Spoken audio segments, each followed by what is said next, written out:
नमस्कार, राजस्थान भगवती क्लासेज में आपका हार्दिक स्वागत है। अपने जो करंट की जो सीरीज चल रही थी उसमें अपन ने 2 क्लासें पीछे ले ली है, जिनमें अपन ने जो है धौलावीरा जो विश्व धरोहर स्थल सूची में शामिल हुआ था उसके बारे में चर्चा की थी। उससे पहले अपन जो रामप्पा मंदिर के बारे में थोड़ी सी चर्चा की थी। उसके बाद में अपन ने जो विश्व धरोहर सूची की 2 सूचियाँ होती है, स्थायी सूची और अस्थायी सूची, उसके बारे में अपन ने थोड़ी सी चर्चा की थी। उसके बाद में अपन ने कल जो संशोधन विधेयक आए हैं, एक तो गर्भपात संशोधन विधेयक जो आया है, दूसरा भी अपने जो विधेयक आया है उसकी अपन ने चर्चा की थी, जो कि मार्च 2021 में विधेयक जो आए हैं उनकी अपन ने यहाँ पे चर्चा की थी, जिसमें जो है दिल्ली एनसीआर संशोधन जो विधेयक था उसकी चर्चा की थी। गर्भपात संशोधन विधेयक में अपन ने चर्चा की थी क्या आया था क्या नहीं आया था। आज अपन जो देखेंगे कि मार्च जो 2021 में लगभग मार्च में ही जो पारित हुआ था उस विधेयक की अपन बात कर लेते हैं, जिसका नाम है केंद्रीय विश्वविद्यालय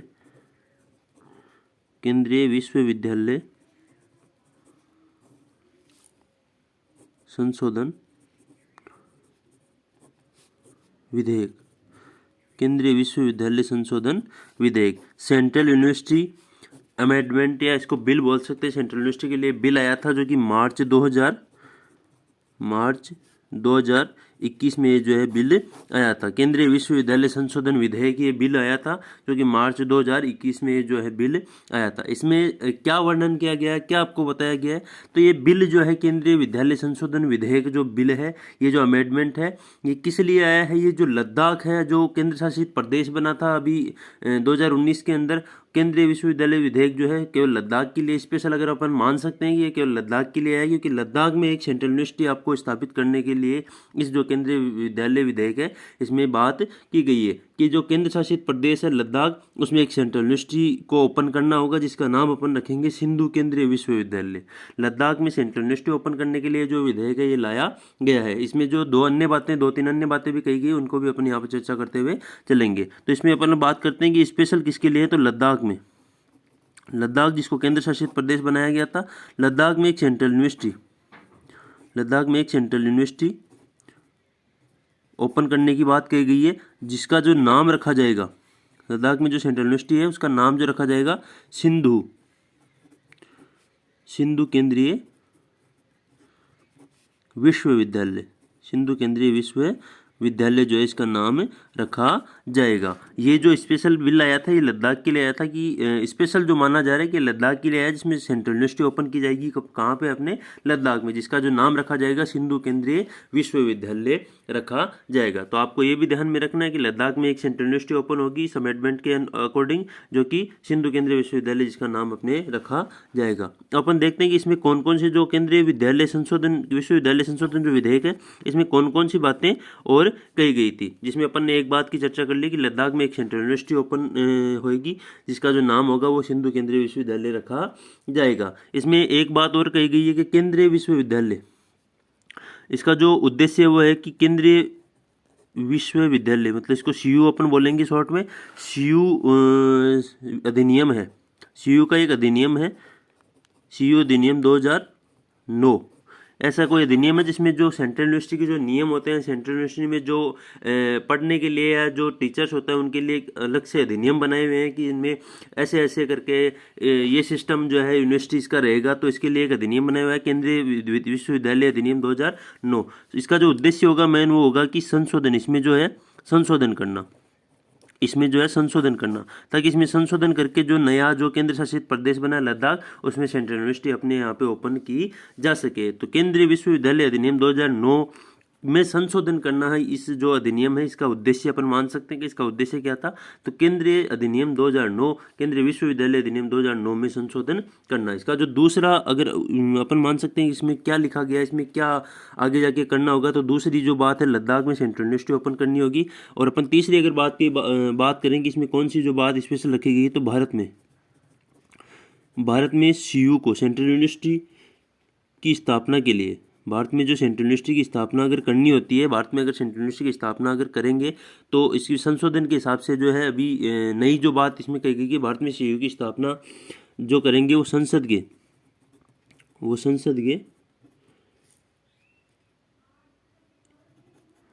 एक अधिनियम बिल द्वारा की जाती है। बिल द्वारा की जाएगी। इसमें एक आ गया कि भारत में वर्तमान स्थिति अलग थी, उसमें संशोधन 2000 केंद्रीय विश्वविद्यालय जो अधिनियम है 2009 में संशोधन के अकॉर्डिंग इसमें भी बात कही गई है कि भारत में अगर सेंट्रल यूनिवर्सिटी की स्थापना करनी होगी तो संसद की जो पार्लियामेंट है इंडिया की, उसमें जो है एक अधिनियम, एक अमेंडमेंट बिल जो है लाया जाएगा, जिसके अकॉर्डिंग क्या होगा,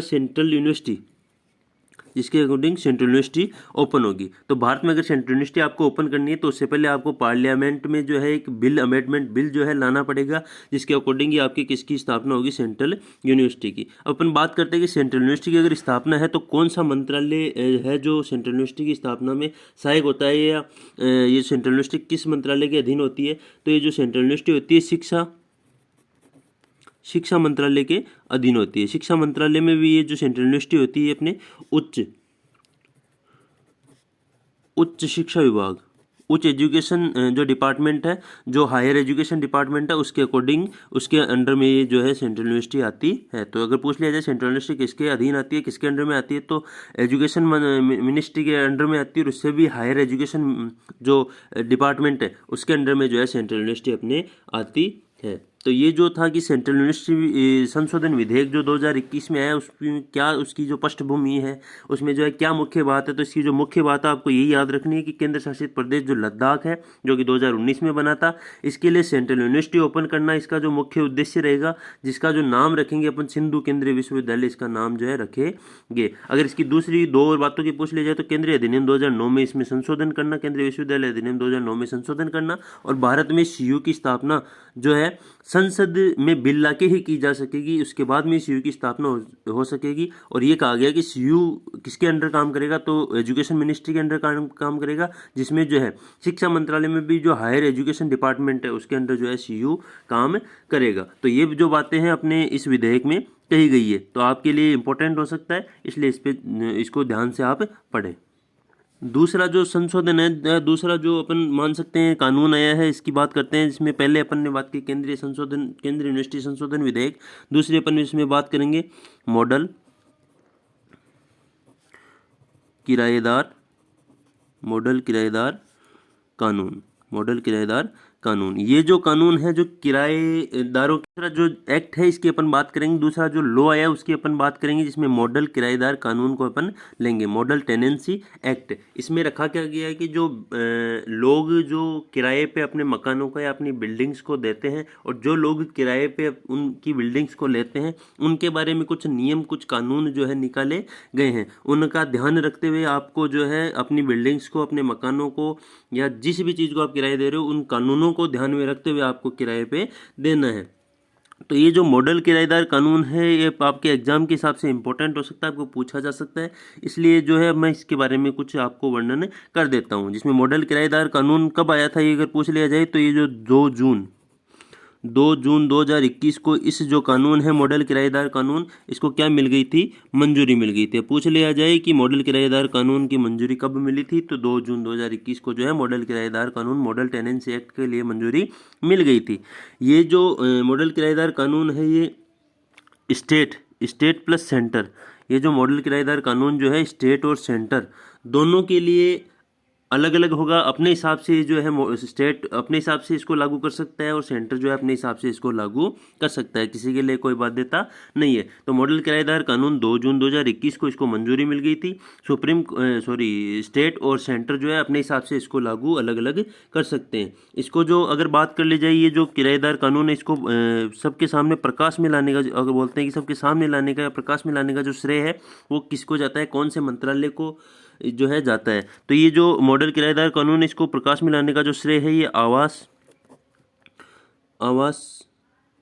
व शहरी जो मंत्रालय, आवास व शहरी जो मंत्रालय है, उसके द्वारा जो है मॉडल किराएदार कानून के लिए बात कही गई थी कि मॉडल किराएदार कानून भी एक आना चाहिए, मॉडल टेनेंसी एक्ट आना चाहिए। तो आवास और शहरी मंत्रालय द्वारा जो है इस मॉडल किराएदार कानून की बात कही गई, जिसके हिसाब से जो है 2 जून 2021 को इसको मंजूरी मिल गई है। अगर बात की जाए कि ये जो आवास और शहरी मंत्रालय, इसके मंत्री कौन है इस टाइम 2021 में, जो मंत्री कौन थे, तो उसकी भी अपन बात कर लेते हैं।